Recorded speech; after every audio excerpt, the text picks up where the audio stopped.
Hello hunters, क्या हाल चाल है आप सभी के। आई होप आप सब लोग सही होंगे, पढ़ाई में व्यस्त होंगे और मस्त होंगे। आज के इस वीडियो के अंदर हम लोग देखने वाले हैं राजस्थानी साहित्य के अंदर प्रथम। जैसा कि मैंने आप लोगों को वादा किया था कि आप राष्ट्र साहित्य वाले वीडियो के ऊपर 100 कमेंट कर देना, मैं अगला वीडियो यहाँ पर लेकर के आ जाऊँगा। और आप लोगों ने 100 कमेंट किया, बहुत बहुत धन्यवाद। आप इन दिनों में मेरे को जो प्यार दिखा रहे हो ना, दिल से थैंक यू आप लोगों को। ठीक है जी, आप लोग ऐसे ही अपना प्यार बनाए रखिए, चैनल को सब्सक्राइब करते रहिए, वीडियो को अपने दोस्तों के साथ में शेयर करते रहिए और बताते रहिए कि किस टॉपिक के अंदर आपको प्रॉब्लम आती है, ताकि मेरे दिमाग में बना रहे। मैं लिस्ट बना रहा हूं तो एक वीडियो आप लोगों तक डिलीवर करता रहूंगा मैं। ठीक है जी, आज की जो वीडियो है ना, देखो इस साहित्य वाला एक टॉपिक है ना, ये काफ़ी हार्ड टॉपिक है। तो इसके अंदर एक क्वेश्चन बनता है कि प्रथम नाटक कौन सा था, प्रथम नाटक किसने लिखा था, प्रथम कहानी कौन सी थी, प्रथम राजस्थानी उपन्यास कौन सा था। ये सारी की सारी चीज़ें हैं। तो आज इस वीडियो के अंदर मैं सब कुछ याद करवा दूंगा, बिल्कुल ईजी मामला हो जाएगा आप लोगों के लिए। कितनी चीज़ें हैं, देखो ये इतनी सारी चीज़ें मैं आपको याद करवाऊंगा। इसके अंदर जो ये डेट्स वगैरह है ना, ये सारी की सारी भी मैं आपको ईजी वे में याद करवा दूंगा। बहुत ही इजी है भाई, इतना हार्ड भी जो है ना ये टॉपिक है नहीं जितना आप लोग समझते हो। इसके बाद में जो है मैं और भी कई सारे वीडियो चलाने वाला हूँ। एक सीरीज चलेगी इसके अंदर, आपको भी पता है अब ये हज़ारों ग्रंथ हैं, तो जितने भी मैं कोशिश करूँगा याद करवा सकूँ, 100, 150, 200 सारे याद करवाऊँगा आपको किस किस के वो लिखे हुए थे। ठीक है जी, चलिए शुरुआत कर देते हैं। कुवलयमाला, देखो सबसे पहला इसके अंदर जो प्रथम हिंदी का उपन्यास कौन सा था, प्रथम राजस्थानी कहानी कौन सी थी, प्रथम राजस्थानी नाटक कौन सा था, प्रथम वचनिका कौन सी थी, प्रथम राजस्थानी रचना कौन सी थी, प्रथम राजस्थानी भाषा का प्रथम उपन्यास कौन सा था, सारी चीज़ें देखेंगे। साथ में ये सन भी मैं याद करवा दूंगा। अभी देखना, अभी शुरुआत कर देते हैं। सबसे पहली बात करता हूँ मैं किसकी, कुवलयमाला की। देखो राजस्थान के अंदर हम लोग रहते हैं। राजस्थान के अंदर क्या है ना, और राजस्थान का मतलब मरुस्थल है। यहाँ पर पेड़ पौधे बहुत ही कम है, वनस्पति बहुत ही कम है, फूल वगैरह तो मिलते ही नहीं है। लेकिन फूलों की जरूरत पड़ती है महिलाओं को, क्यों? क्योंकि मंदिर में उनको भगवान को फूल चढ़ाने होते हैं, मालाएं चढ़ानी होती है। अब वो अपने बच्चों को बोलती है कि तुम जाओ और कहीं से भी माला लेकर के आओ। बच्चे घूमने के लिए निकल जाते हैं उधर उधर, कोई किधर ढूंढ रहा है, कोई किधर ढूंढ रहा है।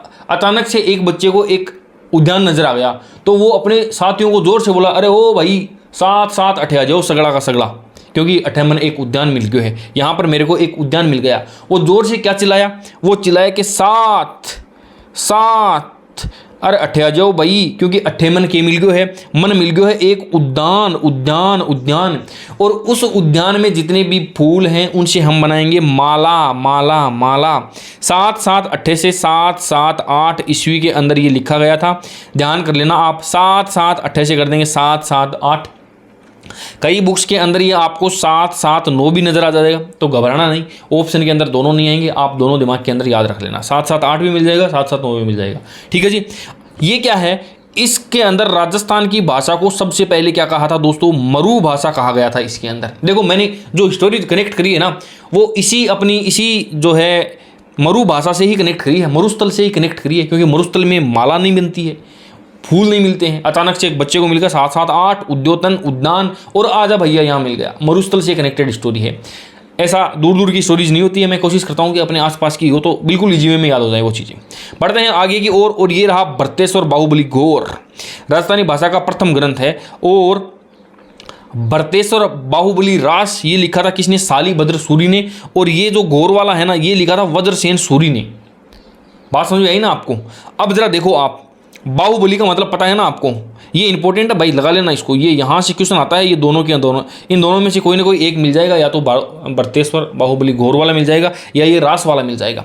बाहुबली का मतलब क्या होता है, यूपी के अंदर वो आपने बाहुबली नहीं देखे क्या, मुख्तार अंसारी है, फलाना है, दिगड़ा है, अरे ये सारे के सारे एक लंबी लिस्ट है यार। बाहुबली वहीं पर तो बैठे रहते हैं सारे के सारे यूपी के अंदर ही। अब योगी जी एक एक ने केकरे अठों उठा रहा है, योगी जी केकरे एक एक ने 28 से ठा रहा है, 28 से ठा रहा है। कौन ने, एक ने। अभी पिछले दिनों एनकाउंटर हुआ था ना, एक को सल्टा दिया, शायद इसको मार दिया, फिर इसको मार दिया। अभी ये तो कोई मंत्री वगैरह भी बन गए हैं। क्योंकि जो अपराधी प्रवृत्ति के लोग होते हैं, जो बाहुबली होते हैं, उनका अंतिम आश्रय राजनीति होता है। और जब वो राजनीति में चले जाते हैं ना, जब उनको राजनीति रास आने लग जाती है ना, तो वो थोड़े से शालीन बन जाते हैं। समझ लो ना आप, जनता की नज़रों में थोड़े से शालीन बन जाते हैं। फिर उनके पास में वो राजनीति के अंदर जाकर के वो अपना ग्रुप बना लेते हैं। एक चोर भी के गना जाओ भट्टे भी, जो भी है ना, जो इनके जो गुर्गे हैं, वो सारे के सारे वहीं पर आ जाते हैं। तो ज़रा सुनना मेरी बात, घोर इनके अंदर ताकत तो बहुत होती है, वज्र के जैसी इनकी छाती होती है, हिम्मत तो होती है भाई, गुंडागर्दी करने में भी हिम्मत की ज़रूरत पड़ती है। तो इनमें इनकी देखो, इनकी जो ताकत है ना वो कैसी है, ज़रा सुनना आप मेरी बात। इनके पास में घोर वज्र के जैसी इनकी छाती है, ठीक है। लेकिन योगी जी क्या कर रहा है, एक एक ने 68 ठा रहा है। देखो एक एक ने 68 ठा, यानी 68 68 68 68 68 ठा 68 ठा रहा है, यानी 68 ठा रहा है, ठीक है। 68 ठा रहा है, एक एक ने 68 ठा रहा है, एक एक ने 68 ठा रहा है, एक एक ने 68 है, 68 68 68। ये क्या है, ये राजस्थानी भाषा का प्रथम ग्रंथ है, ध्यान कर लेना आप, ठीक है। लेकिन इनको क्या है, ये बाहुबली है ना, इनको जब राजनीति रास आ जाती है तो ये थोड़े से क्या हो जाते हैं, शालीन बन जाते हैं। ये जो शाली भद्र है ना, शाली भद्र, इस शाली भद्र से हम लोग कर देंगे क्या, शालीन। और जब इनको क्या हो जाती है, राजनीति क्या आ जाती है, रास आ जाती है ना, लेकिन ये वहाँ पर भी जाकर के एक एक चोर जैसी अंक करें, एक एक 84 एक एक 84 अंक करने बटे भी जैसी एक एक 84 अंक करने बटे भी एक एक 84 हो गया ना याद। देखो आप, जो घोर इनकी वज्र जैसी छाती होती है, घोर वज्र जैसी, घोर वाला वज्र कर देना आप। एक एक ने 68 ठा रहा है, एक एक ने 68, ठीक है। जब इनको रास आ जाती है राजनीति तो थोड़े से शालीन बन जाते हैं, रास साली भद्र, शालीन। लेकिन एक एक चोर बांग करना बैठे भी चले जाती, एक एक 84 ईजी है, एक बार याद करोगे, वैसे कभी भी याद नहीं रहेंगे। आप तो ना कोशिश कर रहे हैं ना, कई बच्चे कमेंट करते हैं कि इन ट्रिक को याद करेंगे उससे तो अच्छा हम वैसे याद कर लेंगे, तो वैसे कर लो भैया। कितने दिन याद करोगे, 2 दिन 3 दिन भूल जाओगे आप। लंबे समय तक याद करने का यही तरीका है कि आप किसी न किसी चीज़ से इनको कनेक्ट करो और फिर भूल जाओ आप, फिर कभी भी इनको याद करने की जरूरत नहीं है। याद करना भूल जाओ, अपने आप दिमाग में सेट हो जाएगी। ये बात समझ में आई कि नहीं आई? चलिए आगे चलते हैं। देखो जब रिवीजन टाइम आएगा तब आपको पता लगेगा। देखो अचलदास खींची पहली वचनिका शिवदास गार्डन की लिखी हुई है, याद कैसे करोगे? बहुत सारे लोगों को तो ऐसे भी याद हो गई है क्योंकि काफ़ी इंपॉर्टेंट है। देखो भैया मेरे पास में अभी क्या है, बहुत सारे पैसे हैं, खूब खर्चा करता हूँ मैं, दिल खोल के खर्चा करता हूँ। वैसे बाजार में गया थे 10 रुपये का पानी पूछ के खा लिए, 5 रुपये का पार्ले जी खा लिया, पैसों की तरफ तो देखता ही नहीं हूँ मैं। मेरे घर वालों को हो गई चिंता कि भाई जो इसके पास में ये जो संपत्ति आ गई है ना, ये संपत्ति, ये वाली इतनी सारी संपत्ति आ गई ना, तो ये तो ऐसे तो उड़ा देगा सबको। तो घर वालों ने मेरे को बैठाया घर पे और बोला कि भाई ये जो पास में जो तेरे रुपए हैं ना, इनको एक काम कर, इनको सबको ऐसे अचल संपत्ति के अंदर कन्वर्ट कर। कैसे कर भाई? ऐसे, ये जो अचल संपत्ति है ना, और इसको गाड़ दे ज़मीन में भाई, ताकि ये एक जगह पे रुक जाए। ये पैसे संपत्ति को, जो चल संपत्ति, पैसा तो चल रहा है आज यहाँ कल वहाँ, हमको तू वचन दे, पहला वचन दे तू हमको कि अब तू ये जो संपत्ति है इसको अचल संपत्ति में कन्वर्ट करके गाड़ देगा यहाँ पर। देखो ये पहला वचन दे मुझे, पहली वचनिका है कि ये जो अचल संपत्ति है, ये जो अचल संपत्ति है इसको गाड़ देगा यहीं पर। गार्ड से गार्डन हो गया, गार्ड से गार्डन हो गया। बात समझ में आई ने? अचलदास खींचीरी वचनिका पहली वचनिका शिवदास गार्डन की लिखी हुई है। समझ में आई बात? ये जो मैं कहानी सुनाता हूँ ना, वास्तविकता से कोई लेना देना नहीं है इनका, बस ऐसे ही आप लोगों को चीज़ें याद करवाने के लिए मैं सुना देता हूँ। अचलदास खींचीरी वचनिका पहली वचनिका थी, शिवदास गार्डन की लिखी हुई थी। अचल से कर देना अचल संपत्ति, अचल संपत्ति को हम गाड़ के रखते हैं मटके के अंदर, ज़मीन के अंदर, और वही हमारे घर वालों को हम लोग क्या करते हैं, पहला वचन देते हैं। ठीक है जी, अब चलते हैं। इसी वचनिका के साथ में एक बहुत ही ज़्यादा इंपॉर्टेंट वचनिका भी है जो कि काफ़ी पॉपुलर है, वेली किशन रुक्मणी री। ये वचनिका लोकप्रिय वचनिका है। ये किसने लिखी है? ये पृथ्वीराज राठौड़ की लिखी हुई है। ध्यान रख लेना आप लोग। ये किशन और रुक्मणी कौन थे? पति पत्नी थे, श्री कृष्ण भगवान हैं, और ये रुक्मणी जो है वो उनकी धर्मपत्नी है। राधा रानी उनकी धर्मपत्नी नहीं है, उनकी प्रेयसी थी। और ये जो थे क्या थे, रुक्मणी जी जो थी उनकी पत्नी थी। वेली किशन रुक्मणी री सबसे ज़्यादा लोकप्रिय कहानी है ये पूरी की पूरी पृथ्वी पर। अब आपको ये कहानी का तो पता ही होगा ना, कौन सी कहानी? श्री कृष्ण भगवान की शादी को लेकर के इन्होंने भाग करके शादी की थी। जो रुक्मणी माता जो थे, इनके भाई ने इनकी शादी शिशुपाल के साथ में तय कर दी थी।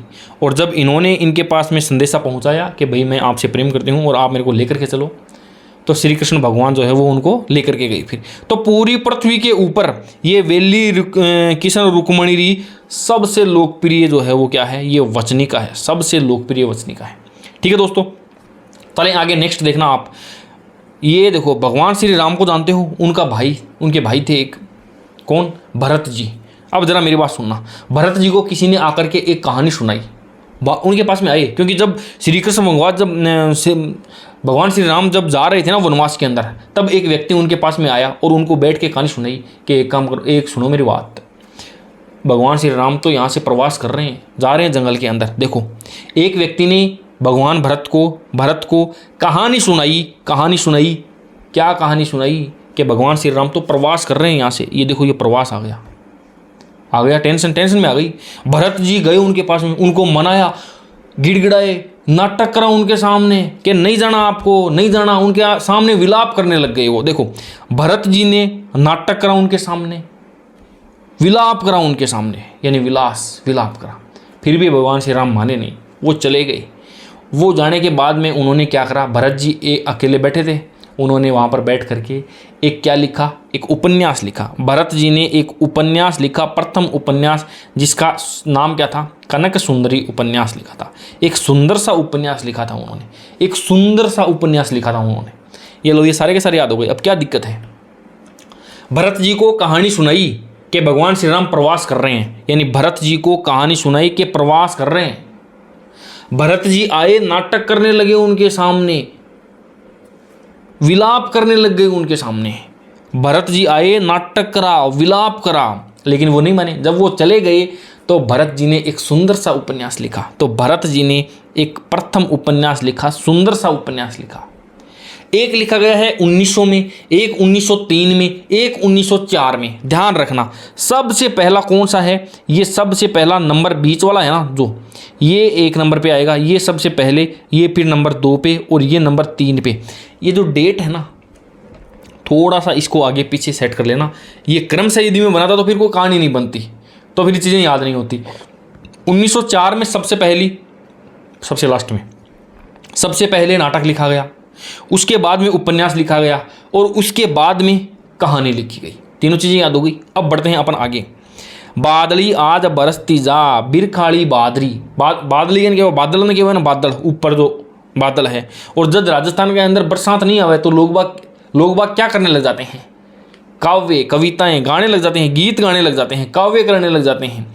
और क्या गाते हैं, बादली आज बरसती जा, बिरखा वाली बादली। देखो, बिरकाली बादली बरसती जा, और क्या करने लग जाते हैं, काव्य करने लग जाते हैं, काव्य पाठ करने लग जाते हैं, भागवत का पाठ करने लग जाते हैं, काव्य पाठ करने लग जाते हैं, और क्या बोलते हैं, बिरखा वाली बादली, बिरखा यानी बरखा वाली बादली, बिरखाली बादली, काव्य पाठ करने लग जाते हैं लोग। बात समझ में आई? अब बढ़ रहे हैं आगे की ओर। अबलाओं का इंसाफ, अंबिका दत्त व्यास। ये राजस्थान का प्रथम हिंदी उपन्यास है। देखो, अबला आदमी होता है ना, उसका हर कोई तबला बजा देता है।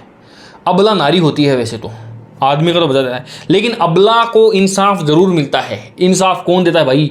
इंसाफ देता है कोर्ट। और कैसे देता है भाई? वो कोर्ट का एक वो हथौड़ा रखा हुआ रहता है ऐसे, ऑर्डर ऑर्डर ऑर्डर। जब वो कोई आदमी मानता नहीं, अरे सुनो रे भाई सुनो रे, जज वो पीटने लग जाता है ना,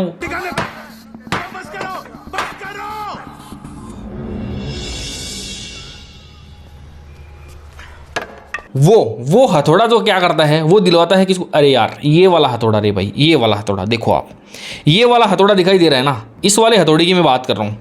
और ये क्या है, ये एक व्रत है, ये उसके ऊपर वो नीचे रखा हुआ रहता है, उसके ऊपर पीटते हैं।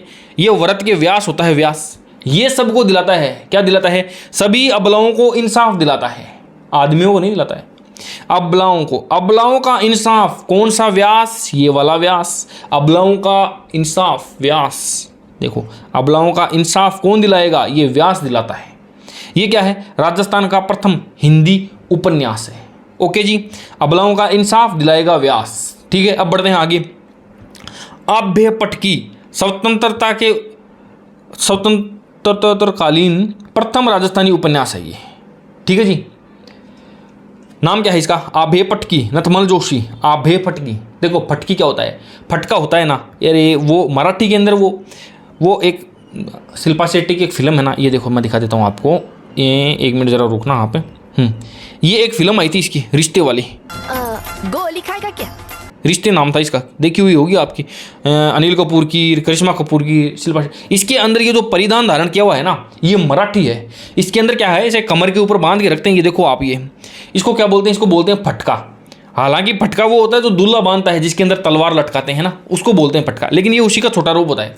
तो हमको तो क्या है, याद रख लेना है, ये मराठी परिधान के अंदर क्या होता है, एक तो फटका, अभी फटका, देखो फटका, ठीक है। और इसी के अंदर क्या होता है, ये देखो, ये दिखाता हूँ मैं आपको, ये जो है ना, ये नाक के अंदर जो पहनते हैं ना, इसको क्या बोलते हैं, इसको नथ बोलते हैं, नथ। तो नथ से कर देंगे हम नथमल, नथ से हो जाएगा नथमल। और आब्य पटकी स्वतंत्रता के बाद में प्रथम ये राजस्थानी उपन्यास है, प्रथम राजस्थानी उपन्यास है। ये समझ में आई कि नहीं आई बात? ये स्वतंत्रता के बाद में है। स्वतंत्रता 1947 में मिल गई थी और इसको लिखा गया था 1956 के अंदर, याद रख लेना। 1857 के बाद 100 साल बाद में लिखा गया था, 1956 के अंदर ये लिखा गया था। इससे कनेक्ट कर लेना आप लोग, याद हो जाएगा।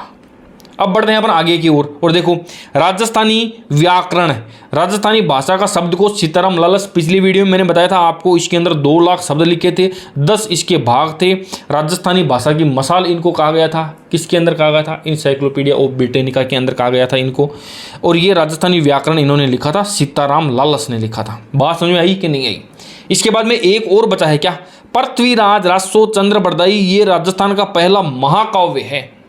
याद मैंने पहले भी करवा दिया था, ये चंद्रमा के, पृथ्वी के ऊपर रहने वाले सारे के सारे चंद्रमा के ऊपर जाना चाहते हैं, ये पृथ्वीराज रासो है। ये रासो वाला जो वीडियो था इससे जस्ट पहले वाला, उसके अंदर मैंने ये सारे के सारे 15-20 जो रासो थे वो सारे के सारे याद करवा दिए थे। अब थोड़ा याद भी कर लेना कि पृथ्वीराज रासो क्या है, राजस्थान का पहला महाकाव्य है। ओके जी, अब चलते हैं अपन रिवीजन की तरफ। देखो अब आएगा मजा, सबसे ज़्यादा और सबसे शानदार टाइम मुझे यही लगता है रिवीजन वाला। तो आप जो रिवीजन से पहले छोड़ के भाग जाते हैं ना वीडियो को, कोई सेंस नहीं बनता है। ये लास्ट तक रुका करो आप, तभी पता लगता है हमको। एक साथ एक क्लास में 3 बार जब मैं रिवीजन करवा देता हूँ, चीज़ों को दोबारा देखने की जरूरत ही नहीं पड़ती है। आप एक बार अपनी नोटबुक के अंदर लिखो तो सबसे बेस्ट रहेगा। ये शुरुआत कर देते हैं सबसे पहले इनका रिवीजन। क्या है ना, उद्यान के अंदर माला बनानी है और 7-7 8 आ जाओ। देखो इसकी तो डेट नहीं लिखी मैंने, 7-7 8 लिख लो, 7-7 9 भी हो सकता है।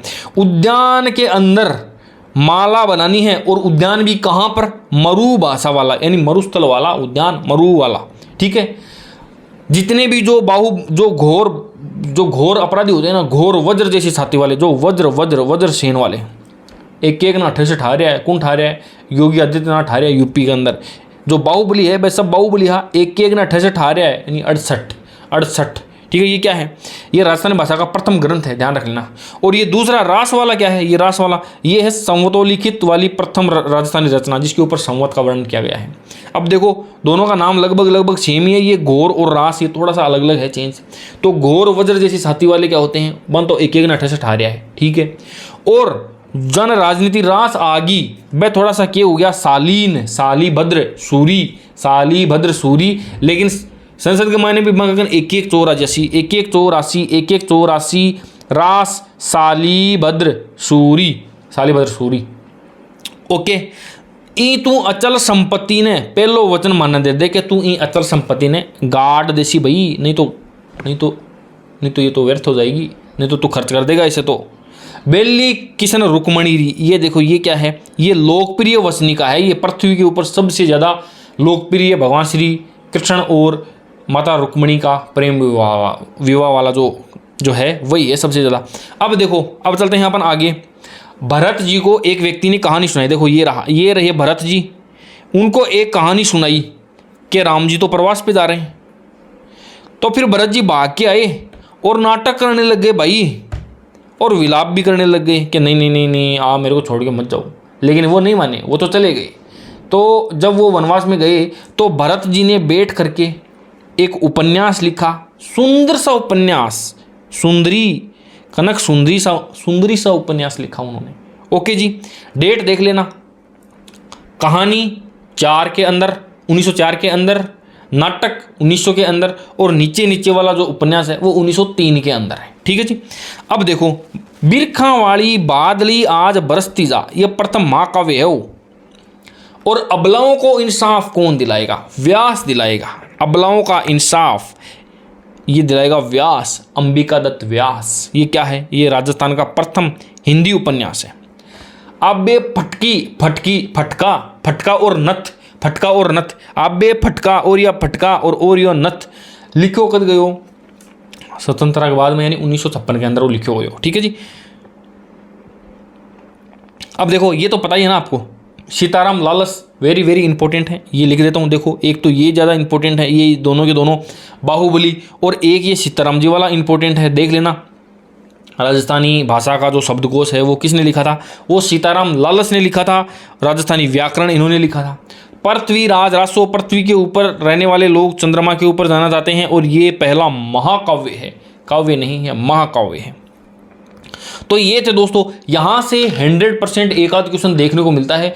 एग्जामिनर जब पेपर सेट करता है ना, तो सबसे पहला उसका टारगेट ये रहता है, क्योंकि पहले पन्ने पे मिलेगा, ये पहले पन्ने पे मिलेंगी, लेकिन ये बिखरी हुई चीज़ें मिलेंगी। मैंने एक साथ इनको कलेक्ट किया और मैं आप लोगों के सामने लेकर के आ गया। ठीक है दोस्तों, तो शायद आप लोगों को याद हो गया होगा। वीडियो कैसा लगा है कमेंट कर देना मुझे इसके कमेंट के अंदर। ठीक है जी, अगला वीडियो और आ जाएगा। अभी आजकल आप लोग बढ़िया सपोर्ट कर रहे हो अच्छे खासे, तो जल्दी ही जो है ना, मान लो 1 मिनट देख लेता हूँ मैं कितने जो है, डेली के 300-400 तो सब्सक्राइब आप लोग कर ही देते हो। 1000 सब्सक्राइबर जैसे बढ़ जाते हैं ना, मैं तुरंत अगला वीडियो लेकर के आ जाऊँगा। सो प्लीज़ जितने भी लोग देख रहे हैं वो इसको सब्सक्राइब करें और अपने दोस्तों से भी करवाएं। ठीक है दोस्तों, आज के लिए इतना ही, मिलते हैं अगली वीडियो के अंदर किसी नए टॉपिक के साथ, किसी नई ट्रिक के साथ। तब तक के लिए बाय बाय, टेक केयर।